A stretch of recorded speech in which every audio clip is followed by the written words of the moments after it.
Soomaaliyeed ee martida ah ee madashan soo gaaray Puntland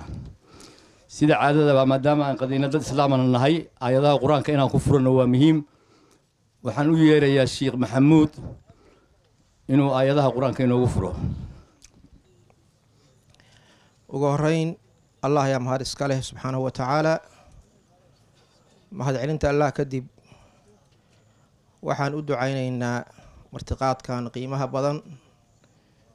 ee ismada inoo sameeyay Islaan Ciise Islaan Maxamed iyo Suldaan Saciid Maxamed Garaase waxaan leenahay afdara intakum as-saa'imuun wa akala ta'amakum al-abraar wa sallat alaykum al-malaa'ika wa barakallahu lakum fima a'daytum wa fima abghaytum Allah idinku dimi dhaafo wixii aad bixiseen iyo waxa Allah dheemba Ilaahay idin barakeeyo subhanahu wa ta'ala intaas kadib waxaan naftayda iyo dhamaanteenba isu daarmayna hantida iyo raandhiiska xaqiiqada ah raasumaalka aynu u wada baahannahay oo ah inaan Ilaahay ka cabsano subhanahu wa ta'ala waa midda Ilaahay inoo abuuray oo xoogga iyo caqliga iyo samaca iyo basarka Ilaahay inoo siiyay oo makhluuqa kale oo dhulkan Ilaahay uu ku uumay Ilaahay inoo ka duway oo Ilaahay inoo ka fadilay subhanahu wa ta'ala waa dardaaranka Ilaahayna kula dardaarmay aayadii quraanka ugu dhameysay soo digitaanka wattaquu yawman turja'uuna fiihi ila Allah thumma tuwaffa kullu nafsin ma kasabat wa hum la yudlamuun Allahu yiri wardadow Ilaahay ka cabsada maalinta Ilaahay leedin horgeynayo qof walba idin kamida iyadoo maalintaas lagu abaal marinayo qof walba adduunyadan wixii uu shaqaystay cidna iyadoo aan la dulminayn Allah subhanahu wa ta'ala nolosheena oo dhan waxa Ilaahayna ku waajibiyay inaan Ilaahay ka cabsano laxada kasto nolosheena aan ku jirno markii Allah uu amaanayay dadka aqliga dheer leh oo Ilaahay sida saxda u caabuda Allah waa tuu ku amaanay alladheena yadhkuruna Allaha qiyaman wa qu'udan wa ala junubihi waa kuwa Ilaahay xusa xaalad kasto ay ku sugan yihiin fadhi istaag jiif Ilaahay bay xusan yihiin oo ka baqaya nabiguna waa tuu yiri sallallahu alayhi wa sallam ittaqillaha haythu ma kunta ma jirto laxda nolosheena kamida oo leeno ruqseeyay inaan Ilaahay caasino afiya adin midna markii Ilaahay aynu ka cabsano ayaa arrimaheena adduun iyo kuweena aakhiraba Ilaahay inoo hagaajinaya oo Ilaahay dhexdeena islaax dhex dhigaya iyo wanaag Allah waa tuu yiri subhanahu wa ta'ala fattaqullaha wa aslihu dhaata baynikum Ilaahay ka cabsada wixii idin soo dhaxaystana ka heshiiye waxa heshiiya cidii Ilaahay ka cabsanaysa oo Ilaahay ka baqaysa waa heshiinayaan maxaa yeelay khilaafku waa cisyaan Ilaahay lagu caasinayo subhanahu wa ta'ala waad wada ogtihiin sida salaada Ilaahay inoo ku waajibiyay oo zakada Ilaahay inoo ku waajibiyay oo soonka Ilaahay inoo ku waajibiyay si la mid ah ayaa Ilaahay inoo ku waajibiyay midnimada iyo walaaltinimada iyo xariga Ilaahay inaan wada qabsano wa'tasimu bihablillahi jamii'an wala tafarraqu dadka muslimiinta ah Ilaahay baa mideeyay diintooda iyo adduunyadoodaba dhexdooda tafarruqu boos kuma leh tafarruq hadaad aragtid waa xal shaydaan Ilaahay baan ka magan galay dhamaanteen waxaan isu daarmaynaa inaan Ilaahay ka cabsano walaaltinimada iyo midnimadana aynu wada xoojino qof walba meesha uu ka joogo inuu ka xoojiyo talaabo kasto aan qaadayna inay noqoto mid ku dhisan oo aan ka eegayno Ilaahay kitaabkiisa muxuu ka qabaa sunnada nabiga kaleey salaatu oo saxiixa ah maxay ka qabtaa sida hadaynu talaabo walba ku talaabsano adduunkeena iyo aakhiradeena dhaqaalaheena siyaasadeena arrimaheena bulshada wax walba waa inoo hagaagayaan marka intaas baan rabaa inaan dardaarmo. mar kale ayaan madaxda ka soo qayb gashay xafladan oo ismadu casumeen madaxweyneyaalkii hore ay ka mid yihiin ra-iisul wasaareyaalkii hore gudoomiyaashii baarlamaanka oo hore iyo madaxda kaloo meesha fadhida tiro lama gaaro madaxweyne hore ee Puntland Cabdiraxmaan Aw Maxamed dhammaantiin mar kale ayaan salaamaya. Assalaamu calaykum waraxmatullaahi wabarakaatuh. صلى الله على محمد وعلى آله وصحبه أجمعين. هذا نوعا ربا إن شاء الله إنه كلمة سيرة هذا أنو يرو سلطان سعيد محمد قراسة سلطان سودو. وقام ودك قصلنا يوحنا له ويسر كان سلطان يرزل زارو هيرا. أنت كذب إلهي ومهله وحنو ما هذا علينا إن ذاتك نود دياري غددان وعبد الله السلاد علي اليره يا شغاليهيسا waxaan kaloo u mahad celinaynaa khiyaarta sharafta leh oo na aqbashay oo na ogolaatay oo qadadayadii noogu yimi adeegii aan u dirsanay. ilaahay baa mahadle waa u mahad celinaynaa. waxaan kaloo u mahad celinaynaa ilaaha qaadirka ah oo noo ogolaaday inaanu halkan ku shirno iyadoo nabadgelyo ah oo ku qadayno oo beertaan dhirta quruxda badan leh aanu xeerada faraha wada gelino dadkii Soomaaliyeed madaxdii mustaqbalka iyo tii la soo marayba. intaa kadib hadal shirki baa lahaa halkani waa qada sharaf war badan uma baahna cidii hadal qabtaa shirki bay ka hadli lahayd inkastoo aan dhagahayga ay ku dhicin mustaqbalka dhowna halkaas aanu qodob dhignay kan fogna halkaas aanu qodob dhignay dhagteeda kuma dhicin walaakiin ninka weyn hadduu xanuunsado sidee tahay waa ladnahay waa hadal nin weyn shirki waa lagu heshiiyey waana israacay waa hadal nin weyn qodobada inaan dhageysto waa jeclaan lahaa mase maqal halkaas wax la dhigay. intaa kadib khiyaarey horta ilaahay waa mahad leh waxa la adduunka in la wada joogana waxa diiday danta aakhirana camalka diiday inaynu marar badan sidaa isugu nimaadno oo sheekaysano oo xeerada faraha wada gelino oo la is arko oo la is salaamo ehelnimo iyo soo dhaweyn iyo qalbi maaragtay raxmad leh oo israba baa ka dhasha laakiin waqti badan looma helo. waxaan oran lahaa Soomaalidu waxay tiraahdaa nin weyni wuxuu ku hadlaa waa dardaaran wuxuu cunaana waa dhuuni. anu waxaan malaynayaa nin ila filihi waa yar yahay nin xoogaa qarsanaya ha jire waa laga yaabaa rag wax qarsanaya oo aanu isleegnahay xoogaa iga weyn. Soomaaliyay maantay waa isgaranaynaa intiina halkaa fadhida iyo dadaan badnayn baa maantay raba hoggaanka Soomaaliya iyo jahada ay u guurayso iyo siday u noolaanayso iyo sharafteeda siyaasadeed intaasaa laga eegayaa. waxaa la yidhi haddii hadalku degi waayo oo meel lagu wada hadlayo ama halbaa ku bura ama halbaa ka maqan. waagii la tegay Carte oo rag badan oo halka joogaa ay nala joogeen aad baa la isugu xiiqay wixii laga soo saarayna waxaanu moodaynay markaa inayan dhaafayn oo Cabdiqaasin lagu doortay one man one vote in loo gudbayo way nala ahayd 4/5 ka la dhabcaystay annagu waxay nala ahayd mar inaan wax isu keenno. halkan dawlad baa ka jirtay Puntland Somalilandna qoladaas waa jireen iyagu waa ka cudadaarteen maamul goboleedada kale cidi kama joogin. halkan dawladdii joogtay shirkaas waa sharaysteen waana diideen. salaadiintii Puntland baa khasabtay in meesha la tago waxayna u muuqanaysay dadkii kale marka xamar buu noqonayaa haddaan maamullo kale dhisnayn xamar keligeedna inaan wax loo dhiseen laakiin faraj ilaahay uga dhigay in Puntland dhaqankeedii uu muquuniyey Soomaaliya inay isu tagto oo meesha wax ka soo baxaan. marar badan oo aanu shirki isku diidnay oo la kala joogsaday maraan hadlayna way jirtay oo aan wax tirsanay oo xoogaa shirka dibadda aan ka joognay waxay nala ahayd inaanu xoogaa culays muujinno maahee shirka dad baa ku dhintay markaanu halka ka baxaynay mudaharaadadii iyo in la aado mar baan waxaan idhi anigu maantay nin dhallinyaro ana waa ahayoo damacno ku jiro dhaqaalahana ka ladan oo gabdho iyo wax rabraba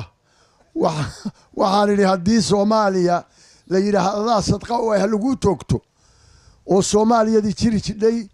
baa soo baxaysa iyo sharaftii midaysneed iyo shacaarkii diyaar baan ahay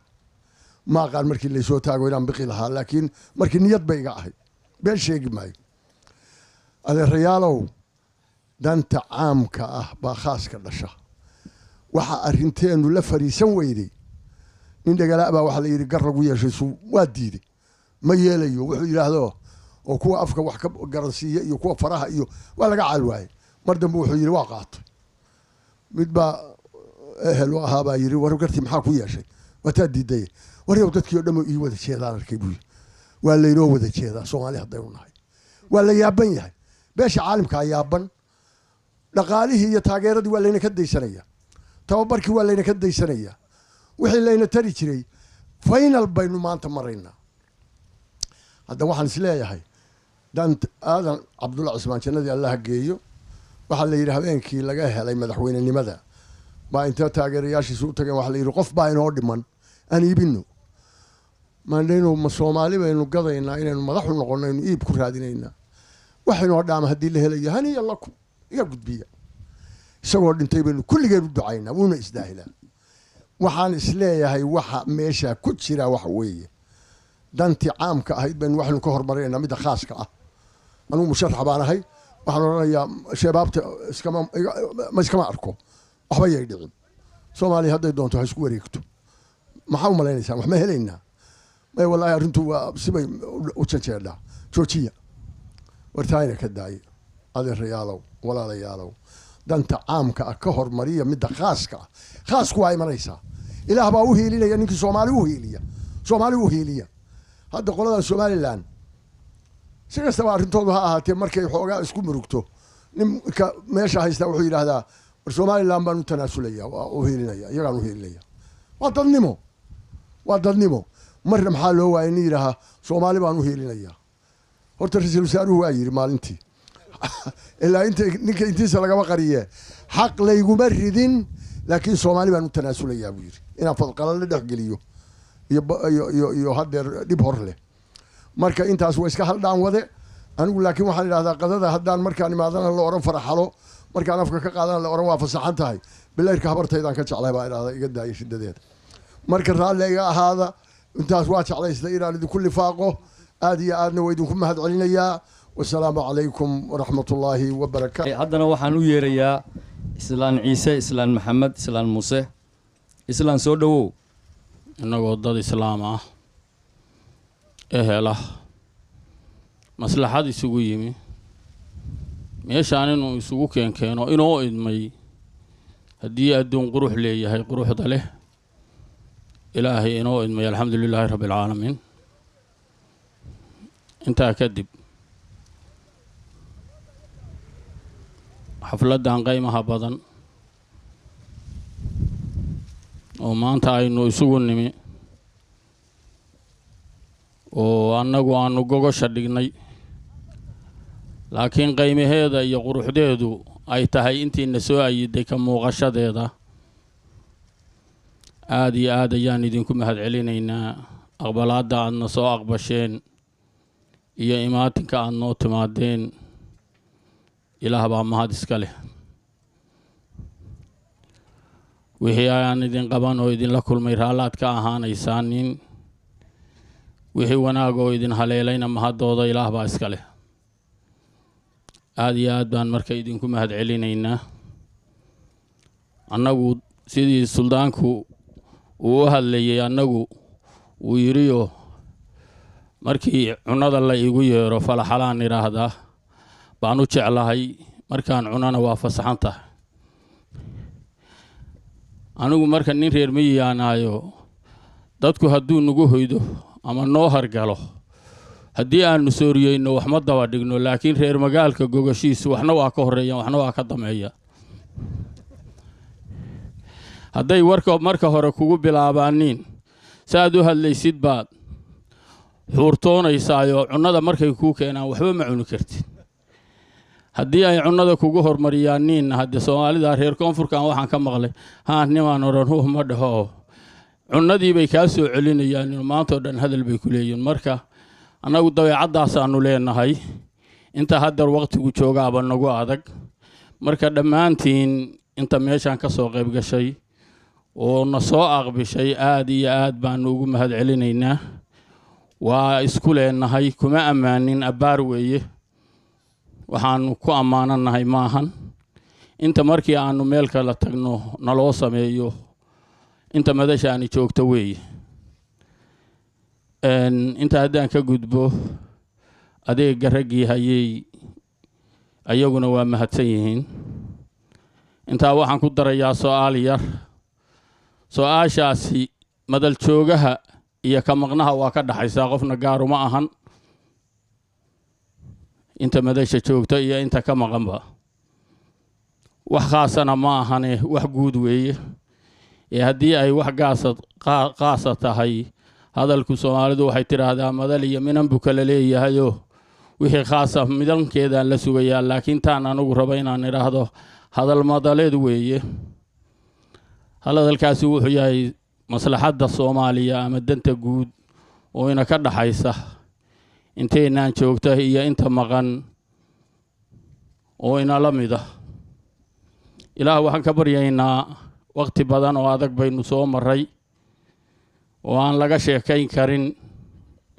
ilaahay waxaan ka baryaynaa wixii ina soo maray oo dhib ahaa inuu ina ka boogadhayo ilaahna waxaan ka baryaynaa waxa maanta ina haysta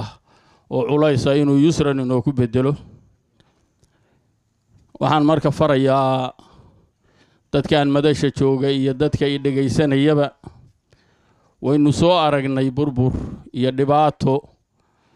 iyo qabiil iyo qoys waynu soo aragnay 30 iyo wax dheer baynu ku soo jiray wiilkii maalintii hooyadii la guursaday waa maanta dhal leh dhibaatada waxa inoo keenay burburkii Soomaalinimo waxaan marka maanta intaan madasha joogta farayaa iyo inta ka maqan oo ay dhageysanaysaba wixii aynu waxa kaga gudbi lahayn isaga oo qof kasta oo imaqlaya iyo mid kasta oo i dhageysan doonaba uu isu xusaaro wixii Soomaaliya waxa maanta ina haysta aynu kaga bixi lahayn oo loo dooni lahaa shacaarkii Soomaalinimo iyo dawladnimadii iyo wadajirkii iyo sidii ragina ka dhigan aynu wax ula qaybsan lahayn baan farayaa aad iyo aad baad u mahadsantihiin aad iyo aad baan idinku faraxsanahay imaatinkiina aad iyo aad baan u faraxsanahay waxa idinka soo baxaya aad iyo aad baan iyadana idin soo dhaweynaynaa wixii tagay ragii tagay oo galaha ka maqani way martiqaadka wax way ku lahaayeen laakiin hadde hawlaha adduunka iska badan aad baad marka u mahadsantihiin Puntland ahna hadda xubin aqalka sare ee dawladda federaalka Soomaaliya Cabdiraxmaan Sheekh Maxamed Maxamuud madaxweyne soo dhawow mid kaliya baan ku adkaynayaa waxa weeye mahmahayada isimadu hadda ay ku dhaheen anigu hadde wax badan sidoo kale mahmahayo badan ma aqaan laakiin mid baan aqaanaa culus waxay tahay markii ceelal iyo heshiiso baa xoolo biyo cabaan markii ceelal iyo heshiiso xoolo biyo cabaan Soomaalidu ceelal birqodayana ma lahayn durdurana ma wada haysan sida nugaashan oo kale iyo webiga Shabeelle iyo Jubba markii ceelashaas xooluhu meesha ku dhaqan yihiin joog waa la isku riixi jiray xoolina waa iska horan yihiin laba maalmood saddex maalmood bay joogaan marka horyaan heshiis baa dhacaya markii heshiisku dhaco ayaa xoolaha sidii loo kala horeysiin lahaa ceelasha loo waraabin lahaa la siiya mahmaayada ku aadan waxay la tahay isimadan ku celinayay hadday hayaan inay noogu daraan Suudaan Siciid ba aad u mahaya badan islaamkuna isaguna waa mahaya badan yahay laakiin Suudaan Siciid oo kale anaga hadda Puntland kuma mahayn wax ka mahaya badan waxa weeye waxayna ku soo aadan oo hadda dib u dhacay waa dawladnimadii Soomaaliya oo dib u dhacsan idinkana murashaxiin badan baatiin kolley hadal ma yarayn golihii hadda meesha madashahana waa laga yiri shir hoosaadyana waa jireen waxaan ogahay in shir hoosyadaas wararku si kasta isu gaargaareene in mashaakilkii jiray qaar ballanqaad uu ka jiro in la furaayo qaarna la diidan yahay kuwa la diidan yahay baan waxaan ugu adag kan la diidan yahay nidaamka federaalka baa ku dhisan haddii kaas lay diidan yahay dowladda dhexe ay diidan tahay iyo madaxweynuhu la diido nidaam federaala ma jiro mana la aqbalayo maxaa yeele waxaan sharciyeynay in dib loo furfuro nidaamka federaalka oo state ku dhisnaa aad baan ugu hambalyeynayaa xasan sheekh nidaamka federaalka oo markii hore aanu xoogaa fooda isku daray annagu waaba ka horreynay isaga intuu xafiiska joogo anugu aan isku beegnayn xoogaa jubbalana inuu intii dambe dhammaystiray isagii shariif xasan aad baan ugu hambalyeynayaa maanta dastuuri weeye maanta muxuu ahay waa la wada dheg yahay maanta cid walbaa ku gowracan tahay marka ha la is ilaasho yaan la soo doonan waxay noqon doontaa dowladaha soo socdana inaan laba nin cod yeelan nin laba cod leh nin intuu golaha baarlamaan ahaa wasiir laga dhigay golaha wasaaradu ka soo codeeyey mashruuc buu soo dhaafiyey baarlamaankana waa ku jiraa xaggu misna ka codaynaya wixii dowladdu rabtaa soo baxaya soo saas maaha yaa ma la aqbali doono waxaan la aqbali doonin oo kale armay hadda kuwaas qaar ku jira raggaan 5 sano nimaan Soomaaliya joogin yaa oo nidaamka aqoon oo dastuurka hadda aan sheegayo iyo federaalka imtixaan laga qaadin iyo madaxweyne isku soo doonan ra'iisul baarlamaan ayuu soo doonan xildhibaan ayuu soo doonan wasiir waa laga dhigi karaa markii professionality dibad waa lagala iman karaa soo ma hada ba iska ilaash hada waxa dadkan soo yareeyay hada mawjada marka dad waa tira badateen mutaqaara haraya yaa waa soo koobay hada moogta yaa short listigaas baa wax kala soo bixi doonaa nimaan cilad lahayn ma jiro rag way wada yaqaanaa nimaan positive lahayn ma jiro rag way anigu baan ku jiro soo ma laakiin waxaan qaadayna waa la miisaamayaa balance sheet maarta xisaabaadka dhinaca bata baan ka raacaynaa ninkii negative ku batona waa saaraynaa ninkii positive ku batona tartanka aanu fasaxayn wax yaraa soo haraya markaa soo ma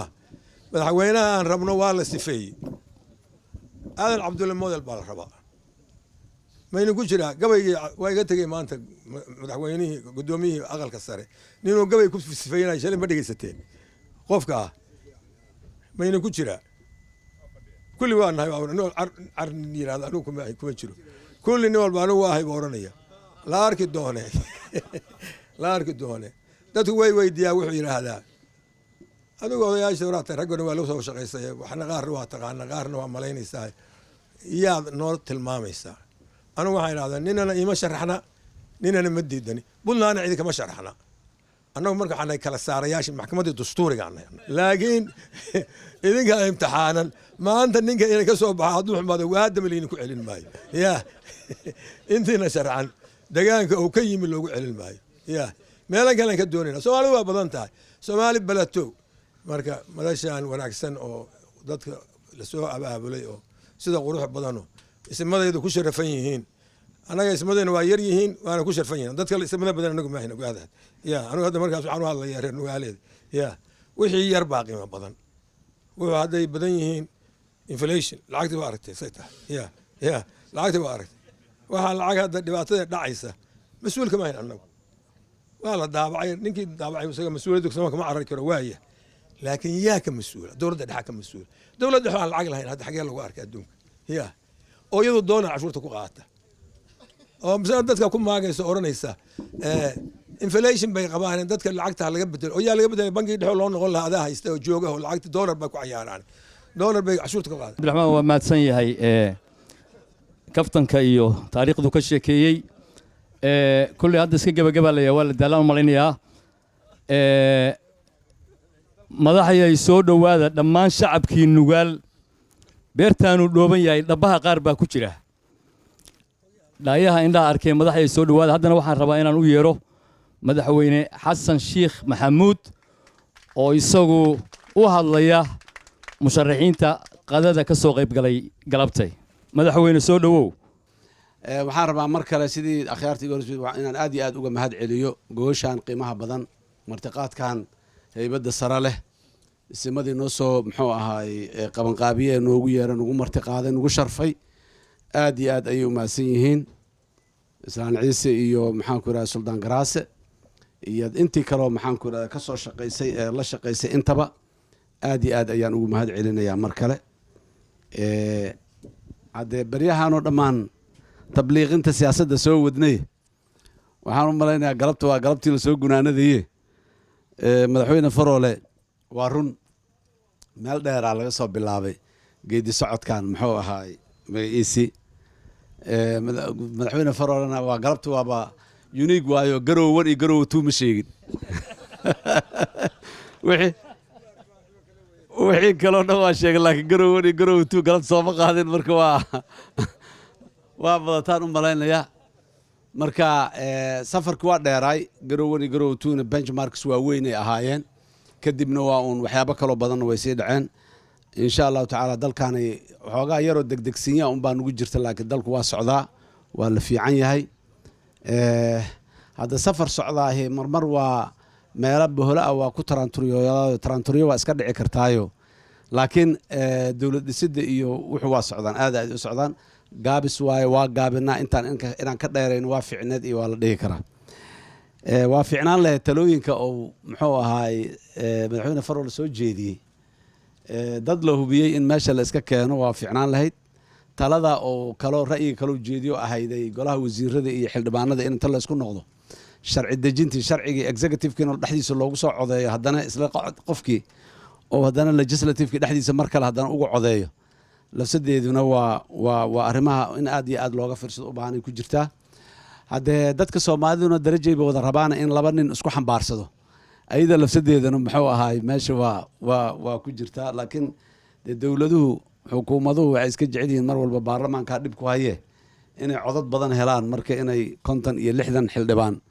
oo baarlamaanka ka tirsan in maxaan ku idhaha la yiraahdo golaha shacabka ka tirsan in la yiraahdo waxa waaye waa wasiiro la yiraahdo oo hadhowna baarlamaanka loo soo diro waa farsamooyinka baryahan iska soo socda laakiin waxba mar un baa laga gudbi doonaa waa laga gudbi doonaa kulankii macnaa meeshaan qoladii heritage ay noogu qaban qaabisay isu imaatankan wax weyn oo aad u weynaa laga faa'iiday inay intaan meel isugu timaado gooni layskula hadlo loo showro si public ah loo wada hadlo mas'alooyin waaweyn oo Soomaaliya maxaa u dana la is yiraahdo dadka qaarkiis ra'yi waa la lahay la yiraahdo laga qabay ay la weydiiyo oo ay iska cadeeyaan muxuu ahay mawaaqifta dad badana muxuu ahay yaa ku meel maray marka gobashaan madashaan la sugay madal barakay ahayd runtii aad iyo aad u barakaysan marka saaxiibada murashaxiinta ana waa niman saaxiibaa haddana waaba isku dhow yihiin oo waaba tan aan midowga iyo samaysanay oo la isku sii tagay oo la isku sii dhawaanayo waa soo yaraanay markaan midowga noqonay hadda hal magacaan yeelanay meeshii 20ka magac laga ahaay berrina in laga sii yaraaday intaasoo ayadana muxuu ahaay liiska doorashada haddana un inta 20 qofood kala fiirfiiro qofka u dhihi lahaay oo ragga qaarkiis ku indhawaloobi lahay in asaguna uu soo yaraado waa rajaynaynaa haddii aan la yiraah لأن امتحانك أنت محوها سنتر فرور سو شيء امتحانك أنت كوب باستاي رادونتو سنتر كو حرمنا له إنه حقيقي شورت ليستيجاس إن لقاضو وان سكتنا عرفتين المهنة سكنا قلنا إن هدي أنكود عن هديك النهار وسعون هناي لكن سومالي سيد لوجو شيء سيلا الرباوالس امتحان يا وهذانا الله دي لاي أو ذفر ولا قاضي امتحان كنا يا مركا aad iyo aad ayaa mar kale aan u mahad celinayaa galabta galab aad iyo aad u fiican waaye meeshaan muuqaalkeeda iyo maqaamka fiican ay leedahay runtii wax lagu farxo sida loo sheegana dee uun meeshaan in badan loo soo noqnoqon doono u malaynayaa ragga qaarkiisna waxba la sheegaya in meesha kuma sii dhigteen muxuu ahaay in uu mar dhow oo meeshaan dad badan kale lagu sii arkan waa rajaynaynaa guul iyo khayr isamadu waa mahadsan yihiin reer garow oo dhan guud ahaan waa mahadsan yihiin reer nugaal waa mahadsan yihiin انت كلام ماشي كشغيدي انت كسوق قبل كش ما مسين ادي اد والسلام عليكم ورحمه الله وبركاته